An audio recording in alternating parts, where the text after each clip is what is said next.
All right, so we're going to test recording this, and I don't know if my mic is working, but we're just going to talk into our mic. So right now we are recording. This series is going to be about games that I'm sure people have seen, or games that you can that are available to watch on stream. And then I'm going to be pointing out what I believe are play mistakes, which may or may not be play mistakes. These are just alternate lines of play that I feel like I would have done differently, or that I think are more optimal. And I could be way off, I could be way wrong, or I could be right, and that is for you guys to decide. So let me know what you guys think. So this first, I'm going to start with a most recent game. I was driving at work and I was listening to this match of Sailor versus Frank Karsten. And the turn 3 play, Frank is on Steel Song, he's on the play. And his turn 3, he goes for an aerial when he has a Smee and a Robin Hood on board. The turn before, Sailor was able to ramp an extra ink. He was able to play a sail and do an extra ink that turn. So he's actually 1 ink ahead of Frank. But otherwise, he just has a popsicle on board, and next turn he can go to 4 ink. And then Frank's turn, he has 2 Smees in hand, an aerial, and a shift Robin Hood, as well as, I should go back a little bit, a baby Robin Hood. I'm not super familiar with the names of cards, but so he has the small Robin Hood. So from this position, you're going to be questing for 3. You're going to go from 1 lore to 4. What I would do is definitely apply more pressure, because right now Frank goes to play the aerial. So Steel Song, obviously you want to find your whole new world and you want to sing it to replenish your hand. But first you want to make sure that you are really putting your pedal to the metal, really pressuring the board and threatening the opponent. A popular phrase for Magic was, I don't know who popularized this, but it's who is the beatdown. So like, who is the aggressor? Steel Song is the aggressor. So you're looking to put out the threats, ask the questions, and make your opponent respond to you. Eventually, you will need to refill your hand, but first you should be threatening the board. So from this position, what I would advocate for is deploying threats to the board. So you can get 3 ink, so you could shift a Robin Hood, but that's not very good. But you can play another Robin Hood and a Smee for 3, because you also want to utilize, a lot of times you want to do ink efficiency, so you want to get the most value out of your ink. So this leaves you with the question of what do you ink, and you probably just ink the Smee. So you'll ink your extra copy of Smee, exert it, and pull it out a Smee and a Robin Hood, and then quest with these 2 up to 4. And the next turn, you're threatening to quest for 6 and go straight to 10. And your opponent, the best thing they could do is answer 1 of your Robin Hoods. So by doing this line, you're building redundancy with your Robin Hoods, so that you'll be able to shift this Robin Hood onto the other one. If they do answer 1 of the Robin Hoods, you still have a backup to shift onto. You're also threatening the clock.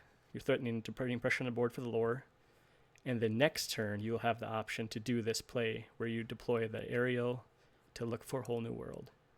So next turn, you won't have these cards, you won't have this. So you'll go into your next draw, you'll have an aerial, a shift Robin Hood. And ideally, you want to draw an inkable, any inkable. So you can play out your aerial, look for the whole new world, you find it, great. You ink whatever you drew for that turn. You quest for 2, 4, 5, 6, go to 10, and you pass with whole new world in hand, hopefully, and Robin Hood in hand. And then the following turn, if you hopefully draw an inkable, you could ink that. You could shift out the Robin Hood if you want to use the ink to shift the Robin Hood, if you think that's worth it. Or you could opt to not do that. You probably wouldn't do that at that point, because at that point, the red-blue player is probably close to be prepared.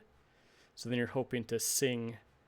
You probably just ink this Robin Hood and then sing this, and you're looking for your 1 of Pete to turn off the be prepared, and then you'd probably win the turn after that. So if you went through the math, you'd do 2, 4, 6. So you'd go to 10, you play aerial the turn after. Yeah, you play aerial that turn, you go to 10. The next one, you'd have another 4. 2, 4, 5, 6, another 6. So another 6, you'd go to 16. I mean, obviously they're probably going to answer something, but let's just say you go to 14 and you're able to sing Whole New World, play a Pete, and like another threat, and you're pretty much going to lock up the game at that point. It's going to be very tough for them to stabilize. And then after, even if they do stabilize, you're hopefully still from that point to chain your Whole New Worlds together and to continue to deploy threats, and eventually getting to your Lilos, which will have the recursion threats that if you're within 2 or 4 lore, that you're just going to be able to hopefully eventually get there. So the play that he does is, I'll just let it play here. You really want yours. You need. I guess I can mute this. So he inks. He thinks about he's gonna ink for a bit. He just said he picks his hand in the Smee and then he shifts it to the Robin Hood. He inks the little Robin Hood, and plays out the aerial. So I guess in his mind, next turn, if he draws inkable or not, he can have 4 ink and he can run out double Smee and sing Whole New World and have quite the board. But playing the aerial here is risky because aerial doesn't always hit a song. Sometimes she whiffs. So if you play this aerial and you whiff, you're not in a very good position. You're adding her to the board. You have no song. You have to top deck a song for her to be worth anything. Otherwise, she's just a 1-quester. Where if you play the Robin Hood and the Smee, you're developing 3 quest threats, or 2 threats that quest for 3. And then you still have the option to roll the dice and see if you can grab the song with aerial next turn. Because I run 20 songs in Steel Song when I run it, and I still whiff with aerial more often than you would think. And Frank's list, he's running 16 songs, and I think turn 2 he inks a strength. So there's 15 songs left in the deck. There's 3, 6, 7, 8 cards. So there's a 15 out of 52 cards or however many is left. Chance of getting a song. And then 4 of the songs, there's 4 Whole New Worlds. So you're not guaranteed to hit the Whole New World, and that's clearly what you're searching for. You're not really looking for removal. It's not like you need a strength. Strength's going to help you in this position. Let the Storm Rage on isn't going to help you. A Zeus. I can't remember if he's running Zeus or not. I'm not sure if he has Zeus in this list. I'd have to double check. But those songs aren't helping you. So essentially, you're only looking for Whole New World. So that is a risk in itself. But we'll let it play out. He does hit the Whole New World. We don't see all the cards, but he grabs it. He puts it up there. And then, so it seems like it's okay. But it does get answered. Yeah. So on Sailor's turn, he goes here. And then he's able to do a sail, which will help him ramp. He's able to ink an extra card. So he can ink an extra card. He inks a vision. He inks a popsicle. And then he's also able to answer the aerial. So she's not going to be able to sing. So this is a huge, huge, huge loss of tempo for Frank. Because now he's committed to the Whole New World plan. If you don't Whole New World this next turn, you're not going to be able to sing it. You're going to have to probably hard cast it. Because if you don't sing it this next turn, you're probably not. Let's see here. So this turn,